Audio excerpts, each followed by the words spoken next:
Hey guys, welcome to Smack Talk Wrestling Reviews. I am your host, Boise, and before we get on with the review, quick announcement. So we've decided here on the channel that we're going to change how we rate the promos, the matches, and everything as well. So from now on, instead of being out of 10, we're going to just do a 5-star rating. So hopefully that makes it easier and better. We're also going to try and condense down everything and make it much quicker and easier to absorb. So with all that said and done, let's get on with the review. Let's hit the music.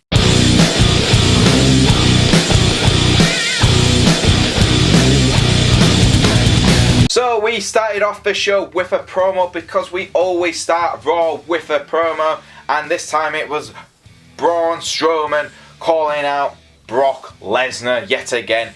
Still going with the Beastie Boy, I'm guessing. That is such a terrible promo. Whoever gave Braun those lines should be fired. He was interrupted by Baron Corbin, the man who cost him the Universal title in Saudi Arabia. And Braun had not forgotten what Baron had done to him, and he chased him backstage. This was probably the best bit about the whole promo, was the backstage segment, because Braun is chasing Baron everywhere. He's looking for him. The Singh brothers get involved. They don't answer the question quickly enough. Where is Baron Corbin? Sunil Singh gets thrown over a table, which is hilarious. Check it out, it's brilliant. Elias is backstage, he's playing his guitar, and he goes, Baron Corbin, oh yeah, he's in Vince McMahon's limo. Not like that, I wish he said that, that would have been brilliant. Braun goes down there. Before he goes even near the limo, well, he does go near the limo, he literally sees the limo driver, drags him out, kicks him, and then he sees that Baron's in the back of the limo, and not just smashing the window, he decides to tear off the door. Baron Corbin gets out the other side and runs away. Before Braun can chase after him, he is stopped by Vince McMahon, who is absolutely angry and fines him kayfabe $100,000. Braun is not happy with this, starts mouthing off, and Vince goes, that's it, you're out of the pay-per-view or Royal Rumble, you're no longer going to take on Brock Lesnar for the Universal title, and he walks away.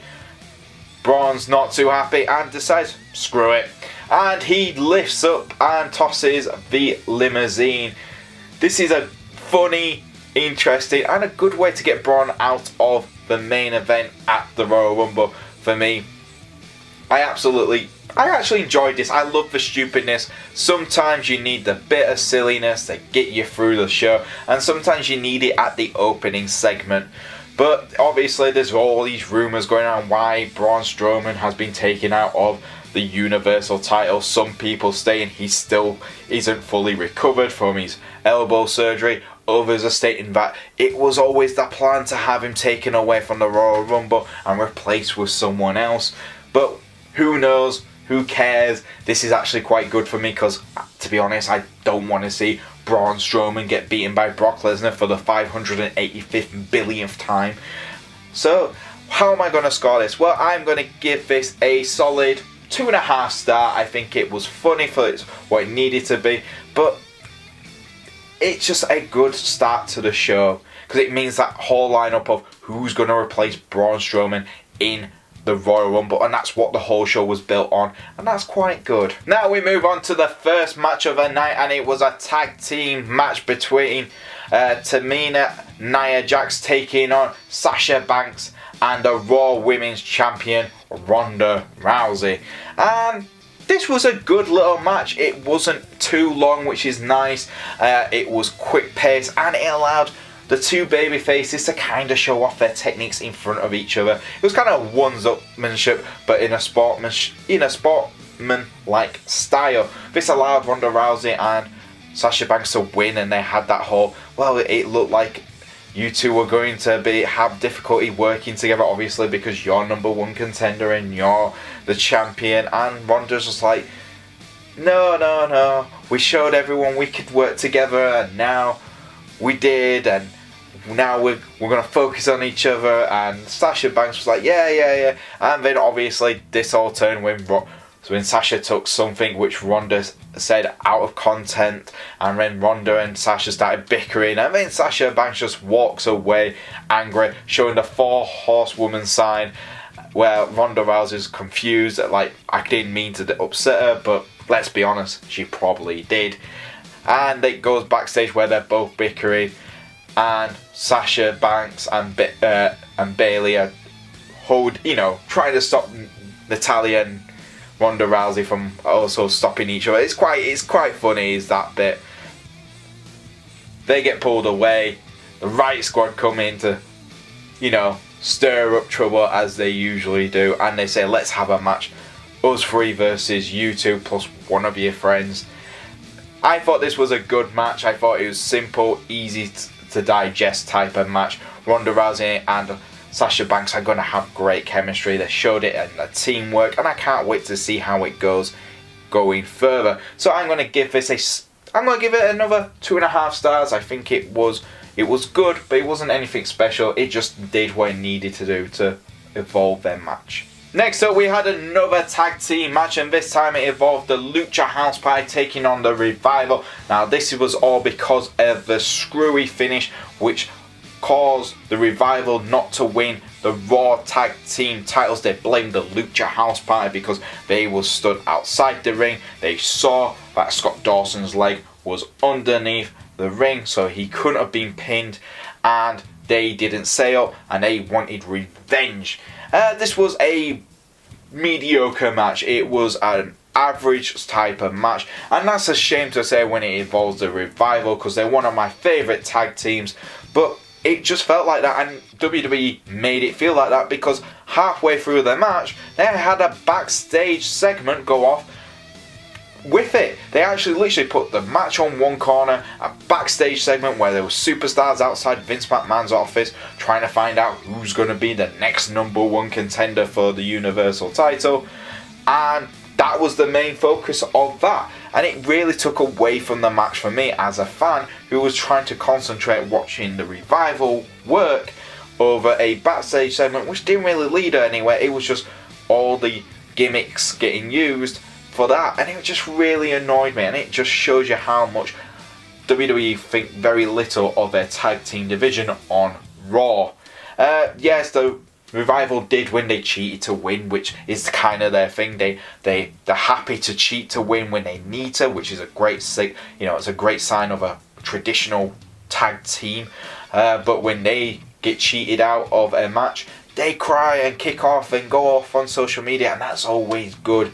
But so how am I going to score this match? Because obviously we had that backstage segment which took away a lot of it, and it was a above average match, so I'm going to give it yet another 2.5 stars. The show continues to be just above average so far. After the Revival's tag team match, Vince McMahon comes out of his office and the interviewer is there waiting to get the scoop, and he goes, what, do you want the scoop? Tough. I'm going straight to the ring, and he's going to announce what's going to happen. Gets down there, he's about to speak, and who interrupts him straight away before he can speak? None other than the 16-time champ, not Ric Flair unfortunately, John Cena. Yes, that's right, the leader of the C Nation comes out and he cuts a promo, and it was a really good John Cena promo where he states, look Vince, when Stone Cold, The Rock, Brock Lesnar, they all just left, I came up and I said I'm willing to take that shot. And I took that shot over and over and over again. When you give me opportunity, I will be there. And you know why? Because I am nothing more than ruthless aggression. And I thought that was quite cool. I actually enjoyed that from John Cena. I like when it's like a little nostalgia kind of thing where he goes back and says something like that, and it's great. He was quickly interrupted by none other than Drew McIntyre. Now, John Cena and Drew McIntyre, for last week, they've had a bit of a disagreement. Drew, he's definitely not happy that John Cena's back on the main roster, and he's not happy that John is trying to get his title shot. And he says, look, John, just like the rest of them, get out. And I thought that was cool. Drew McIntyre, a man of very little words, and he goes, I am what real ruthless aggression is. And I thought that was cool. Really good promos between these two. Baron Corbin comes out as well. He interrupts all of them. He goes, look, I'm not a man who has a, lawyer on speed dial, but if I was, I'm pretty sure I'd be entitled to a title shot of what happened tonight with Braun Strowman. Vince is like, look, lads, look. And before Vince can finish, he was interrupted yet again by Finn Balor. This was all great. Finn's like, look, I'm sick and tired of being overlooked. I want my shot. This was great. And straight away, Vince says to Finn, no offense, you're a great athlete, but compared to these lads, I can't see it. And then Finn just smacks Baron Corbin. Everyone takes each other out. And Vince McMahon is just, you can see in his face, he loves it. He loves it, does our Vince. And he goes, right, we're going to have a fatal 4-way main event. Winner will take Brock Lesnar on Royal Rumble. And this was great. This was great. And we also had a quick backstage segment as well with Jinder Mahal, which helped as well. Surprisingly, Jinder Mahal actually had a good segment here. He comes back and goes, well, I was going to get there, but Samuel got attacked by Braun, so I couldn't get out there because I was concentrating on my friend. And he goes, right. Vince goes, right, in that case, you can choose any of the 4 men who got there, and if you beat them, you get their spot in the Fatal 4-Way. He goes, well, I'll take Finn Balor. This is a build-up to make, double shift for Finn, let's be honest, because this is a great way to build him up as the underdog, going completely into both matches, and I loved it. So for me, I'm going to give this a 4 stars. I think this was a great promo. It worked out really well. And I really enjoyed it. And yes, I know I went on a little bit more in this segment, but it was such a good segment, it had to be on. So 4 out of 5. Next up, we had the 6-woman tag team match. And first out came out the Riott Squad. Then we had Bayley, Natalya, and then we had the secret tag team partner, none other than Nikki Cross. Yes, Nikki made her Raw debut last night. But before you get excited / disappointed that she's not on SmackDown match, Michael Cole really made it even more confusing, because we already saw EC3 earlier on in the night. We'll see other superstars like Lacey Evans backstage. These guys are going to be on both Raw and SmackDown for the next couple of weeks until they get assigned a place either on Raw and SmackDown, but it's just so that the main roster fans can get to know them. Who knows? I'm not sure how that's going to happen. But yeah, so Nikki Cross is not on Raw. She's not a Raw superstar. She's apparently still a free agent, but she's allowed to go between Raw and SmackDown so audiences can get to know her, and then the McMahon family will decide on where they go after a couple of weeks. So yes, Nikki Cross and Bayley and Natalya taking on the Riott Squad, and this was a really, really fun match for me as a Nikki Cross fan. Nikki came across like an energetic, crazy person like she does in NXT, and she tagged in first, so she had the first amount of the match to herself. She tagged out, and then Bayley and Natalya took over. The Riott Squad didn't really get much offensive in there. They did do some damage to Bayley and Natalya, but not a lot to Nikki Cross. She really looked like the standout star in this tag team match, which you want to do for someone who's just been called up. And she even helped get the victory for her team. She took out everyone. She laid out, I think it was Sarah Logan. Yeah, I think it was Sarah Logan. And Bayley got her elbow into her, and they got the victory. It was a good introduction to Nikki Cross. I enjoyed it. I'm going to give this a 3 stars, 3 out of 5 star rating, because I thought it was fun, and especially because I'm a Nikki Cross fan, it gets an extra point because it's Nikki Cross. Next up, we had Jinder Mahal versus Finn Balor. This is the match which Jinder selected for. And before the match even starts, Jinder Mahal attacks Finn Balor. This is practically a squash match for Finn, but it was well put together, and it had that drama of actually Finn could lose this.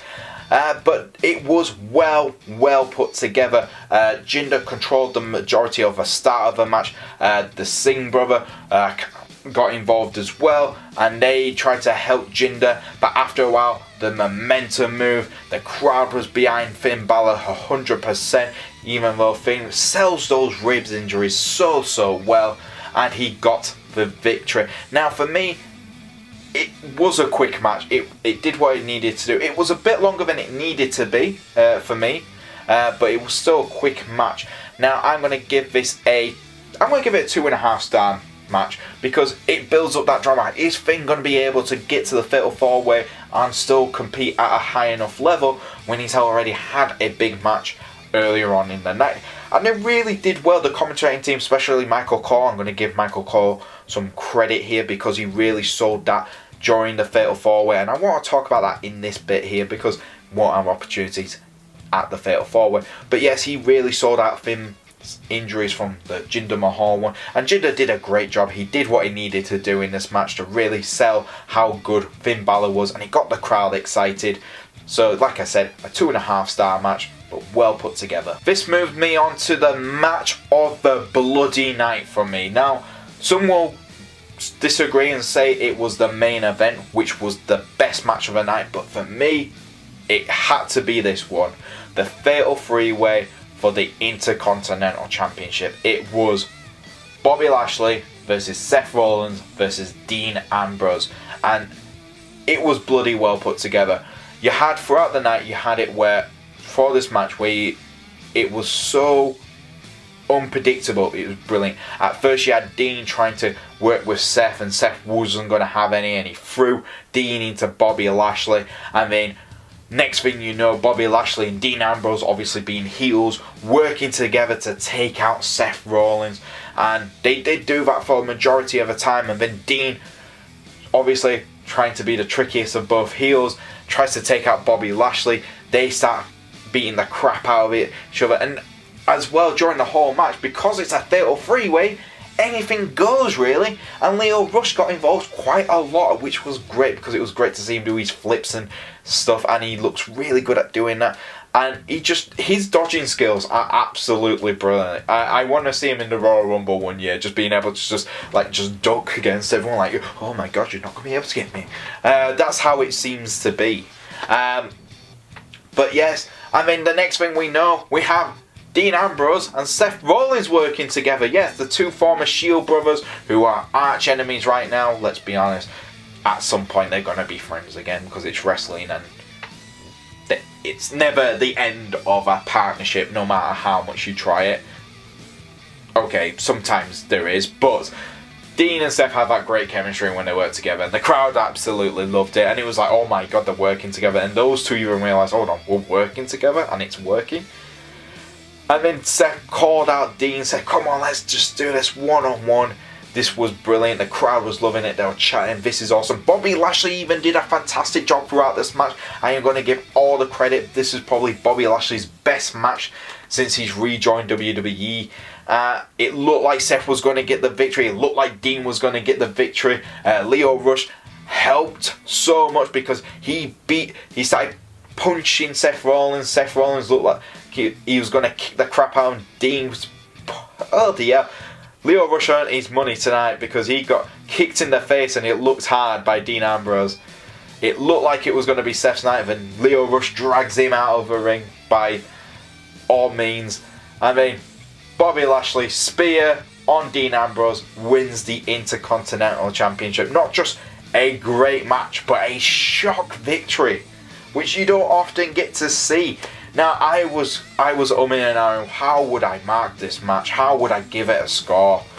And it felt like a pay-per-view match. That's how good it felt like. So I'm gonna score it like a pay-per-view, and I'm gonna give it a 4.5 star match, because Dean Ambrose, it's his best match since his return. It's another fantastic match by Seth Rollins, and it's Bobby Lashley's best match since rejoining WWE. So I am so happy this match happened. It's going to be great, and I'm excited to see how Bobby Lashley, now our new Intercontinental Champion, goes with the belt. How's that going to happen? What's going to happen in the future? I'm excited. I'm excited times for WWE right now. exciting. Then we got moved on to a moment of Bliss. This is episode 2 of her talk show. We did have a backstage segment where her assistant, the guy who gets her coffee, knocked on the door. She didn't answer. He opens it and there's Alexa Bliss getting changed and she screams at him to get out. And then we actually move on to the moment of Bliss where she has a big reveal, and it is the women's tag team championships. And my god, I've got an image of them here, guys. They look absolutely bloody fantastic. Look better than the men's. That's so good. I think the UK tag team championship belts look the best, but these are second best right now. These are better than the NXT. They're better than both men's tag team. For me personally, as a fan of wrestling, they kind of reminded me of the X Division belt. Just a little bit. It just kind of reminded me of that, and I was like, oh, this is a really nice design. Whoever's doing, picking the designs for the current belts, aka Triple H, keep it up because they absolutely are brilliant. But yeah, it was a fantastic little segment because we had that unreveal. Then we had Paul Heyman just doing a great promo. Paul Heyman and her, it wasn't really Alexa Bliss doing much. She was just listening to Paul Heyman. They get interrupted by Heavy Machinery who came out. And it's just a good little segment. And next thing we know, it goes straight to the main event. I really enjoyed this. It was a great reveal. It shows off the title's fantastic. But, Paul Heyman's little promo was good as well. I love Paul Heyman. I am a Paul Heyman type of guy. So I'm going to give this a 3 out of 5 stars. Last but not least, we got our main event of the show. The Fatal 4-Way. The winner taking on Brock Lesnar at the Royal Rumble. And this was a bloody brilliant Drew McIntyre, John Cena, Finn Balor, Baron Corbin. Never thought I'd say that. Such a good match and well put together. It was brilliant. All the way through the match, everyone got to show off their big moves. Baron Corbin, End of Days. John Cena, AA. Drew McIntyre, Claymore. Finn, he just killed it. This was Finn's big match, and it just showed you how much, if you put the time in, even like this where Finn was doing double duty, he just absolutely stole the show for me, and he was the best guy in the ring. Yes, he wasn't in the majority of the match because he worked with Jinder, but when he was involved in the fights, he was there. He was in it. He was in the mix, and that was great. He wasn't afraid to take on John Cena. He wasn't afraid to take on Drew McIntyre. Baron Corbin was brilliant in this. I never thought I'd say that either. Baron Corbin was smart. He went, oh wait, hold on. This is a Fatal 4-Way. I can use weapons. And what does he do? He gets out the chair and starts destroying everyone. I'm like, this is actually really clever. This is a smart booking decision. You've got Baron Corbin, who's obviously nowhere near technically better than any of the guys in the ring, but he's big, he's strong, and now he has a weapon. He's very dangerous, and he could easily win this now. And that was great. It was that unpredictability of adding that weapon into it. Then I allowed John Cena and Finn Balor to work together to get him out of the ring. Drew McIntyre was taken out by Finn Balor, and it left both John Cena and Finn Balor, who John was taken out by Drew McIntyre with a Claymore. Finn goes up top ring. I can't pronounce his finisher. Double stomps into the chest. 1, 2, 3. Finn Balor is #1 contender for the Universal title. Now, if rumours have it that this was what Brock wanted last year at the Royal Rumble against Finn Balor, we're getting it this year. I cannot wait. This is a smart booking decision. Not just that, we also had John Cena after the match state, look, Vince didn't believe in you, but these guys believed in you, and now you got one extra person believing in you. And he just raised his arm, and it was like it's Finn's biggest win on the main roster for me, and that's great. That's a great storytelling throughout the night on this main event. Who's going to be there? Then it was like determined it's 4, and then Finn had to go into that extra, and he goes into this match as an underdog, and it's a story about one guy getting overlooked a lot for this main event, and especially when fans are crying out for Finn Balor to have opportunities at the Universal title. and now he has it against Brock Lesnar. Now, do I think Finn's going to win at the Royal Rumble? I would love to see Finn win at the Royal Rumble. I'm not going to lie, I think that would be brilliant, but I don't think he will. I think that's going to be Brock Lesnar going into WrestleMania taking on Seth Rollins for the Universal title, and I think that's how Brock loses the title to Seth Rollins at WrestleMania. But this would be great. This would be great if we got Finn versus Seth for the Universal title at WrestleMania. I'm going to score this match a 4 out of 5 star. I think it was bloody brilliant. And there you go, guys. That was Raw for this week. And there you go, guys. That was Raw. I absolutely loved it. It was a very basic start, and then it got really good, really exciting. You got a bit of a slowdown, and then you had a really good main event as well. But yeah, no real complaints. The show was fantastic, well booked this time around again this week. Raw's just getting better now. It feels like Raw feels a little bit fresher. You can have a surprise changing into main events and storylines all the time, and that's what you want to see. And I'm one of those guys. I do like promos, so when promos work like it did tonight, it was a great show. So what am I going to give the score for tonight's episode of Raw? Well, seeing as there was 2 4s and the majority of the show was about 2.5, I think it's about fair if I give it a 3.5 star show this week. But what was your favourite part of Raw? Leave it in the comments below, guys. If you do like our videos, please like, subscribe, and press the bell to keep notified. If you want to follow me on the Twitter, it's at Boise88, and if you want to follow the channel, it's at Smack Talk YouTube. And I'll see you guys next time on Smack Talk Wrestling Reviews.